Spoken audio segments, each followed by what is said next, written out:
Guntur kidney మార్పిడి కేసుపై వైద్య శాఖ ఆరా తీసింది. ప్రొసీజర్ ప్రకారమే డొనేట్ చేసినట్టు అఫిడవిట్ దాఖలు చేశారు.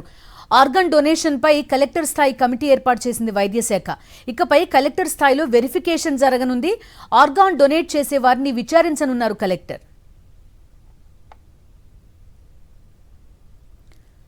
పూర్తి డీటెయిల్స్ అందిస్తారు మా కరెస్పాండెంట్ అశోక్. చెప్పండి, అంటే ఈ పర్టిక్యులర్ కేసులో ప్రొసీజర్ ప్రకారమే కిడ్నీ డొనేట్ చేసినట్టుగా చెప్తున్నారా? అండ్ కలెక్టర్ ఇంక పైన ఎవరైతే డోనర్స్ ఉన్నారో వాళ్ళందరినీ పర్సనల్గా మాట్లాడి విచారించి ఆ తర్వాత యాక్సెప్ట్ చేసే అవకాశం ఉందా? ఏం జరుగుతోంది? కిడ్నీ రాకెట్ వ్యవహారంలో పోలీసులు విచారణ మొదలుపెట్టారు. విచారణలో కొన్ని ఆసక్తికరమైన విషయాలు బయటపడుతూ ఉన్నాయి. అయితే తన కిడ్నీ తీసేసుకుని తనకు డబ్బులు ఇస్తానని మోసం చేసి తనను మోసం చేశారంటూ మధుబాబు పోలీసులకు ఫిర్యాదు చేశారు. అయితే ఆయన ఫిర్యాదుతో పూర్తి స్థాయిలో దర్యాప్తు చేస్తున్నారు.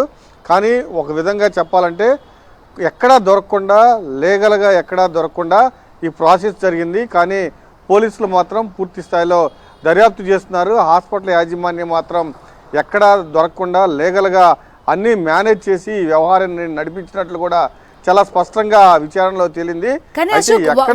ఒక విషయం మాత్రం చాలా క్లియర్ కదా అశోక్, ఇప్పుడు ఎవరైతే ఈ వ్యక్తి ఉన్నాడో మధుబాబు, అతను 100% డొనేట్ చేసిన వ్యక్తికి రిలేటివ్ అయితే కాదు. అది అందరికీ తెలిసిందే కదా. లీగల్గా డాక్యుమెంటేషన్ ఏమున్నప్పటికీ కూడా అదైతే మేనేజ్ చేశారని నేకెడ్ ఐతో చూసినా కూడా కనిపిస్తుంది.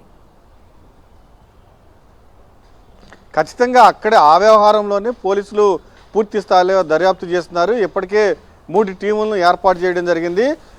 ఎప్పుడైతే పోలీసులు విచారణ మొదలుపెట్టారు అని తెలుసుకోగానే ఇందులో కీలకమైన వ్యక్తులు భాష కానీ, వెంకట్ కానీ, సుబ్రహ్మణ్యం, వీళ్ళు ముగ్గురు పరారీలో ఉన్నారని పోలీసులు గుర్తించారు. వాళ్ళ కోసం వీళ్ళంతా ఈ ముగ్గురు ఇతర రాష్ట్రాలకు వెళ్ళిపోయినట్లు కూడా పోలీసులు కొంత సమాచారం అందింది. దీంతో వాళ్ళని అదుపులోకి తీసుకోవడానికి ఒక టీము ఇతర రాష్ట్రాలకు వెళ్ళింది. మరొక వైపు ఏదైతే మధుబాబు కిడ్నీ ఎవరికైతే అవసరమో అతనికి బంధువుగా కొన్ని డాక్యుమెంట్లు ట్యాంపరింగ్ చేశారో లేకపోతే కొన్ని సృష్టించారో, పూర్తి స్థాయిలో వాటిని ట్యాంపరింగ్ చేసి సృష్టించడం కానీ ఆ వ్యవహారం మొత్తం సృష్టించి అతన్ని బంధువుగా చిత్రీకరించారు.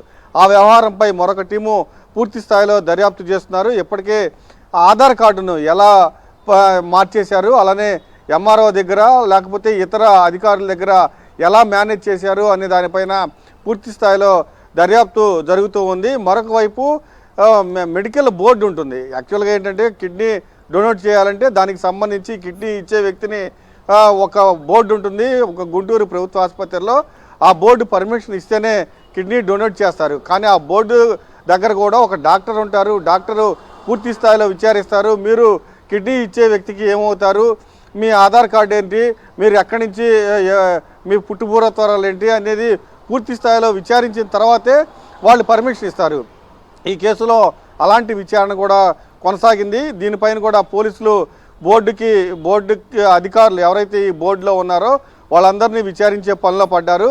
ఏది ఏమైనా సరే ఇదంతా టెక్నికల్గా, లీగల్గా, ఇల్లీగల్ వ్యవహారాన్ని లీగల్గా చేసినా కానీ ఎట్టి పరిస్థితుల్లో ఇందులో దొరికిపోతారన్న ఒక అభిప్రాయం అయితే పోలీసులు చెప్తున్నారు. ఎందుకంటే పూర్తి స్థాయిలో ట్యాంపరింగ్ చేసి ఆధార్ కార్డుతో పాటు ఇతర వివరాలను ట్యాంపరింగ్ చేసి మధుబాబుని ఎవరికైతే కిడ్నీ అవసరమో వాళ్ళని బంధువుగా క్రియేట్ చేశారు. ఆ వ్యవహారంలో ఖచ్చితంగా దొరికిపోతారు. దాంతోపాటుగా మధుబాబు చాలా కీలకమైన విషయాలు చెప్పారు.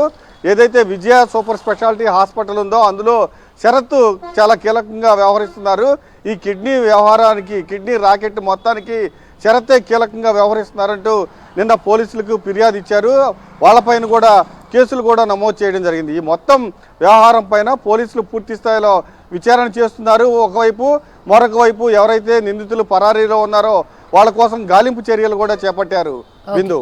ఓకే అశోక్.